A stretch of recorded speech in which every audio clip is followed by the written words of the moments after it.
Bar council of Delhi में enrolment कराने के लिए आपको कितना पैसा लगेगा और कौन सी डॉक्यूमेंट आपको सबमिट करना पड़ेगा, पूरा प्रोसीजर जो है सीक्वेंस वाइज मैं आपको बताता हूँ। यहाँ पर मैंने नोट डाउन कर लिया है, लिख लिया है यहाँ पर। तो आप सबसे पहले आपके पास लॉ की डिग्री कंप्लीट होना चाहिए। अगर आपने बी एल एल बी या लॉ एल एल एम या एल एल बी अगर आपने कोर्स कर चुके हैं, टोटली कंप्लीटेड होना चाहिए। लास्ट ईयर का भी आप एग्ज़ाम देकर उसका प्रोविजनल सर्टिफिकेट आप कॉलेज से यूनिवर्सिटी से जाकर आप ले सकते हैं। तो ये आपके पास होना चाहिए। जब आप बार काउंसिल ऑफ दिल्ली में वहाँ पर अप्लाई करने के लिए जाएंगे तो वहाँ पर ये चीज़ें की इस डॉक्यूमेंट की आवश्यकता होगी। तो अब मैं बात करता हूँ कि इसकी फ़ी कितना लगेगा। बार काउंसिल ऑफ इनरोलमेंट का जो फॉर्म का जो फ़ी है वो 1,000 रुपये है। वो 1,000 रुपये आपको पे करके वहाँ से इनरोलमेंट फॉर्म आप वहाँ से आपको लेना पड़ेगा। थर्ड पॉइंट है कि आपके पास सिग्नेचर जो है इस फॉर्म पर, इसी फॉर्म पर इनरोलमेंट वाला जो फॉर्म है इस पर सिग्नेचर की आवश्यकता होगी, क्योंकि ये 5-7 पेज का होता है फॉर्म पूरा। इसमें आपको आपका एड्रेस, आपके कॉलेज का पूरे डिटेल्स देना पड़ेगा सीक्वेंस वाइज उसमें, और 7-8 फ़ोटो भी उसमें अटैच करना पड़ेगा। तो अगर आप उसमें अटैच करेंगे तो उसमें सेल्फ अटेस्टेड फ़ोटो होना चाहिए। अब फ़ोटो पर आपका साइन होना चाहिए, और 10 ईयर एक्सपीरियंस किसी एडवोकेट का भी सिग्नेचर होना चाहिए उस फॉर्म पर होना चाहिए, और फ़ोटो पर भी होना चाहिए। 10 ईयर एक्सपीरियंस, 10 साल कंप्लीटेड किसी एडवोकेट से आप बात करके आपको ये प्रोसीजर जो है कंप्लीट करनी पड़ेगी फॉर्म अप्लाई करेंगे तो ये थर्ड पॉइंट था। फोर्थ पॉइंट है कि डॉक्यूमेंट क्या क्या देना पड़ेगा। जैसे मैंने आपको कहा था कि प्रोविजनल सर्टिफिकेट आपके पास होना चाहिए, और अटेंडेंस का जो करेक्टर सर्टिफिकेट है अटेंडेंस वाला, नो ड्यूज फॉर्म भर के लाइब्रेरी से कॉलेज के आप वहाँ अटेंडेंस वाला सर्टिफिकेट वहाँ से आप बनवा सकते हैं, क्योंकि इसकी भी आवश्यकता पड़ेगी। और दिल्ली में अगर आप इसका जो इनरोलमेंट कराना चाहते हैं तो उसके लिए आपको दिल्ली का रेसिडेंस प्रूफ होना चाहिए। अगर आपके पास नहीं है तो आप फिर दिल्ली में वकील नहीं बन पाएंगे। एक और इसका प्रोसीजर है कि आपके पास आप जिस बिल्डिंग में रहते हैं अगर वहाँ से कोई भी उपाय लग जाता है, जैसे कि बिजली का बिल और उनका सर्टिफिकेट, अगर वहाँ से अथॉरिटी आपको जिस बिल्डिंग में रहते हैं वो लिख कर आपको दे देते हैं तो फिर आपका काम हो जाता है।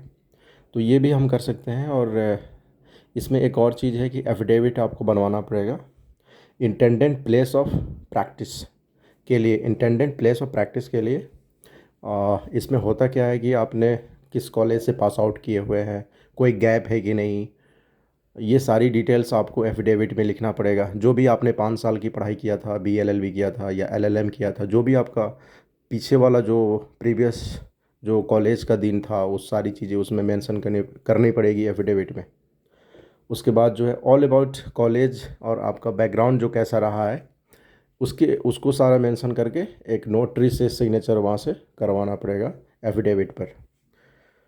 फिफ्थ पॉइंट है कि जब ये सारी कंप्लीट हो जाता है, फॉर्म आप भर लेते हैं, सिग्नेचर आप करा लेते हैं और 10 साल किसी वकील से, और फ़ोटो पर भी साइन हो जाता है सेल्फ अटेस्टेड, वकील का भी आपका भी प्रोविजनल सर्टिफिकेट आपके पास है, अटेंडेंस वाला है।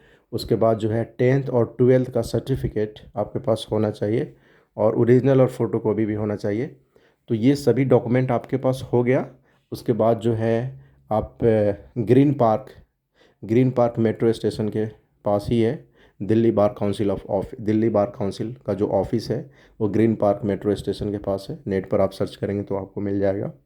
तो वहाँ जाने के बाद आप सभी डॉक्यूमेंट को आप सबमिट कर दीजिए, और सबमिट जब आप करेंगे सभी अप्लाई के लिए, इनरोलमेंट के लिए अप्लाई करने के लिए जब अप्लाई करेंगे वहाँ से, तो आपको कोई डेट आपको निर्धारित कर दिया जाएगा कि इस डेट में आपको आकर इंटरव्यू देना है। एक छोटा सा फॉर्मल इंटरव्यू होता है जिसमें सभी बच्चे वहाँ पर एक डेट में एक ही डेट में सब आते हैं, और एक छोटा सा लॉ से संबंधित आपसे कोई सवाल जवाब होगा। कोई बहुत बड़ा इशू नहीं है, नॉर्मल है ये वाला इंटरव्यू वाला पर्सन। उसके बाद जो है आपको इन आपके नंबर पर मैसेज आ जाएगा कि इनरोलमेंट नंबर आपका ये है। उसके बाद जो है आप फिर ऑफिस जाकर वहाँ से आप सर्टिफिकेट ले सकते हैं। तो ये प्रोसीजर है बार काउंसिल ऑफ दिल्ली का इनरोलमेंट कराने का।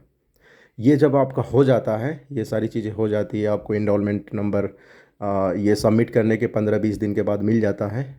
उसके बाद जो है आप इसी दरमियान ऑल इंडिया बार एग्ज़ामिनेशन का जो एग्ज़ाम होगा उसके लिए अप्लाई करेंगे, आप एग्ज़ाम दे देंगे। चूँकि आपको कोर्ट ऑफ प्रैक्टिस लेटर आपको फिर लेना है उसी ऑफिस से, बार काउंसिल ऑफ दिल्ली से ही। तो आप जो है ऑल इंडिया बार एग्ज़ामिनेशन का पेपर क्लियर करेंगे। उसके बाद जो है उसका जो पीडीएफ, जो आपको जो रिज़ल्ट प्राप्त होगा उस रिज़ल्ट का कॉपी लेकर बार काउंसिल ऑफ दिल्ली इस ऑफिस में ग्रीन पार्क के पास जो ऑफिस है जहाँ से इनरोलमेंट के लिए आप ऑफिस में विजिट हुए थे, तो यहाँ से जाने के बाद उस कॉपी को भी लेकर जाएंगे और वहाँ पर एक फॉर्म अप्लाई करके सीओपी के लिए आप वहाँ से अप्लाई कर देंगे और आपको वहाँ पर एक प्रॉपर एक आई कार्ड मिल जाएगा एडवोकेट का। उसके बाद आपका सारी चीज़ें कंप्लीट हो जाएगी। तो वो जो मिलेगा आपको तो 2 साल के लिए मिलेगा, अभी 2 साल के लिए मिलेगा। उसके बाद जो है वो लोग फिर से डेट देगा कि आप 1 महीना के बाद आइए, 2 महीने के बाद आइए। आपको परमानेंट कार्ड जो है एडवोकेट का आपको मिल जाएगा, जिस पर आपका नाम होगा, आपके पिता का नाम होगा, एडवोकेट लिखा होगा। तो ये सारी चीज़ें हैं इनरोलमेंट कराने का। आई होप कि ये वीडियो आपको पसंद आए। मिलते हैं किसी और वीडियो में किसी और टॉपिक के साथ। जय हिंद, जय भारत।